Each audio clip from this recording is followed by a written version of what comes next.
There is a link to Pakistani Muslim men and the rape gangs. That is a fact, but still, the far left are losing their tiny little minds over this. It's also very important, and what we won't do is turn away from this, and it's about ensuring that if there is a link between ethnicity, between race, between culture, that we identify that so that we can deal with it, whether it's because one of the reasons that the perpetrators are committing this crime or one of the reasons that some have turned away from it. We need to get to the bottom of it, and I'm confident we will. That's Mike Tapp, Labour Minister. Nothing controversial about what he said there, or so you would think. But the deputy co-leader of the Greens, Mothin Ali, this guy who celebrated his local election win like this. Raise the voice of Palestine! Allahu Akbar!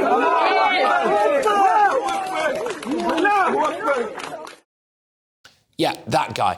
He posted this. For those at the back of the room, there's no link between grooming gangs, any particular race, religion or culture. Apologies needed for this racist dog whistle. Well, he's been fact-checked.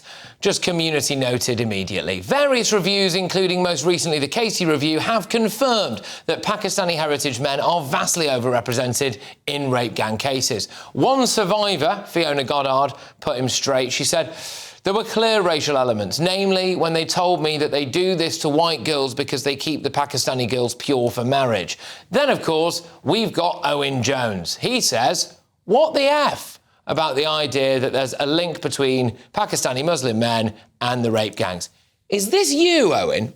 About vulnerable white girls being targeted by British Pakistani grooming gangs. Now, that is the sort of thing you would have expected to read in BNP leaflets, and which not that long ago would actually have been condemned by Tory and Labour politicians alike. But we are in 2023 in the worst possible timeline. It's not true. It's really important to make this very, very clear. It isn't true. I mean, he did try to wriggle out of it. Nowhere did I deny that British men of Pakistani origin had raped many white girls in, for example, Rotherham and Telford. These are horrific scandals, which are very much real, and it is not racist or untrue to talk about those scandals. Make your mind up. Then there's the Green Party leader, Zach Polanski, real name, Dave Paulden. It's been nearly 24 hours and Keir Starmer has not yet condemned the awful comments made by Mike Tapp. He's even retweeted what appears to be a Financial Times journalist who called it Islamophobia, called for Mike Tapp to be expelled from the Labour Party, which is now, by the way, institutionally racist, apparently. Zara Sultana has piped up, obviously. She's called Mike Tapp a Timu Enoch Powell. His rhetoric is straight out of the fascist playbook. Shame on you, she says. No. Shame on all the people who are still denying the reality of the situation. Victims had verses from the Quran quoted to them while they were raped. Pakistani Muslim men targeted white girls because they, quote, don't obey Allah or dress modestly, so they deserve to be punished in their minds. Newcastle, Telford, Rotherham, Rochdale, Aylesbury, Keighley, Glasgow, Oldham, Oxford, Leeds, Sheffield. In fact, more than 50 towns and cities. The evidence is quite literally staring them right in the face there. These left-wing politicians were all over the Me Too movement. Believe all women. Do you remember that? But when it comes to Muslim sex abuse rings, they don't want anything to do with the rights of women and girls then. I think they cry Islamophobia over this because they do want Muslims to vote for them. They're putting votes over the rights of women and girls. They need to understand that the dam has broken now. The evidence is there. The public have had enough. We're finally calling it out for what it is. There is a link between the race, culture, ethnicity and religion of the perpetrators and the rape gangs. And all the left-wing politicians, all of them, and all the commentators need to accept that, or I think they risk going down in history as rape gang apologists. Let's get the thoughts of my panel. We've got Reform UK candidate Orla Minahan, Tory peer Lord Bailey, and the former Labour Party advisor Matthew Larser. Yeah, Orla, I'll start with you. I mean, it's like going back in time, actually, watching and listening to some of those posts made in recent days about the rape gang issue. People still denying that link between ethnicity, religion and the rape gangs. I mean, how are they denying it? It's fact. It's fact. It's been proven. These perpetrators have gone down. You know, a lot of them are now serving prison sentences. They have got evidence. There are girls that have done documentaries about it. You know, it is a proven fact. It's not racist. It's not racial rhetoric. It's not bigoted. It is fact. These poor girls' lives have been destroyed, thousands of them. And they're still denying it. And what I don't understand is these are the very same people that go out every weekend and talk about the poor children in Gaza. Of course there's children in Gaza that are being killed. But why are they not interested in the children in our own country that are being killed and being destroyed and being raped? I don't understand it. Why are they not showing sympathy there? It's a great point. It's a great point. Sean, I'll bring you in here now. So, you know, you look at there, you've got the deputy co-leader of the Greens, you've got the leader of the Greens, you've got whatever Zara Sultana is to your party now. I'm not sure what, there's some part of a cooperative, I think. So you've got those prominent political figures now, all kind of coming out and basically, it seems to me anyway, denying this link, burying their heads in the sand, like we did 10, 15 years ago. I think the issue here is the lessons are not being learned. The rape grooming gang situation arose from the fact that people didn't want to accept that people came from particular religions, particular communities, particular places. If you then exacerbate that in a political arena, you just make it worse. So if anything like this ever erupts again, and we haven't even got to the bottom of the first scandal, people start to look at you. And look, there's just a piece around how do you catch people. If you look at crime and you start to look at where you're going to put your resources, you have to look around where that crime is coming from. This is a statistical fact. It might be an inconvenient truth, but it is also a fact. And you have to act on that, because if you don't, you put the young women of this country, black, white, green, mauve and blue, at risk, and they should actually really have a good look at themselves. Is their political well-being more important than the well-being of the children of this country? Is that, well, now, just sorry, before we go to Matthew, is that why you think they're doing it? Do you think that because what they're basically saying, I would take from it anyways, what they're saying is, don't look at it, don't look into it. We don't need to look into it. We know it doesn't exist. So why are they doing that? Is it for votes, do you think? Look, it'll be for a number of reasons for different people. There's some people on the left who have a real racial blindness. In the black community, we suffered it from years. We had criminals in our community that we needed to get, and their racial blindness meant that lasted too long. Other people, it's purely about votes. They look at their constituency and they think, oh, I might lose at the next one. Who do I need to get support from? OK. Now, look, obviously, we've dealt with more of the, you would say, hard left, far left, whatever you want to call them, commentators and politicians there. But obviously, the current Labour Party is not immune from criticism, Matthew. We've got a clip of Shabana Mahmood. This was just a few days ago in the House of Commons, and this is what she had to say. A personal perspective, and based on my own constituency experience, that of my family, my friends, the community that I belong to back home in Birmingham, there is nothing Muslim or Islamic about the acts that these evil men have perpetrated. It is not behaviour that any of us would accept or tolerate. All of these things are crimes, and I don't know anybody that doesn't believe that these people should be locked up for a very, very long time. Yeah, and we'll just play this as well whilst we've got it, I suppose. This is Lucy Powell. She's now the deputy leader, yeah. Right? It's Lucy Powell calling it all a dog whistle. I don't know whether you saw the documentary on Channel 4 about rape gangs over No, this. we want to blow that little trumpet now, do we? Yeah, OK. There was a real issue. Let's get that dog whistle out, shall we? Yeah, so, I mean, the Labour Party are up to their necks in this, aren't they? Well, let's just look at those two clips specifically. Excuse me. The first one from Shabana...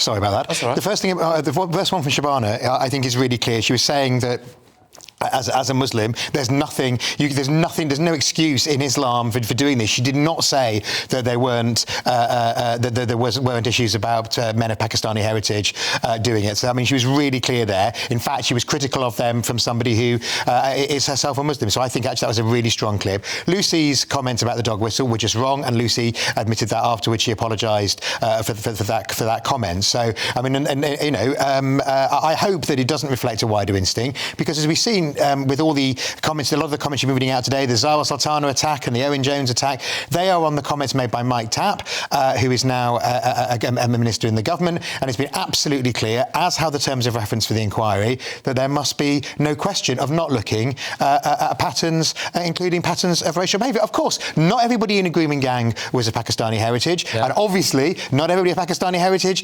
has anything to do with the grooming gang. Indeed, as we saw there, Shabana, as a proud Muslim, was condemning those actions. But we must look for links where they are, and we must look at, as both of you said, some of the other breaking news today, which was actually pointed out by Guido Fawkes, the website, is that there are now 3 members of this new panel, right? And all 3 of them appear to have links to the Labour Party. So you've got the former chief executive of Southwark Council, who's been very partisan, posting what would appear to be pro-Jeremy Corbyn things on social media. You've also obviously got the Baroness, who is in charge of it now, and you've got someone else. Chairman Longfield, of course, is one of those people who was a Labour Party peer, and Zoe Billingham is the chairman of Norfolk and Suffolk NHS Foundation Trust, the former chief executive of Southwark Council, Eleanor Kelly, all of whom have links to the Labour Party. So, of the 3 people that are now in charge of this rape gang inquiry, all 3 appear to be linked to Labour, and I personally find that very questionable. Absolutely. It's absolutely questionable.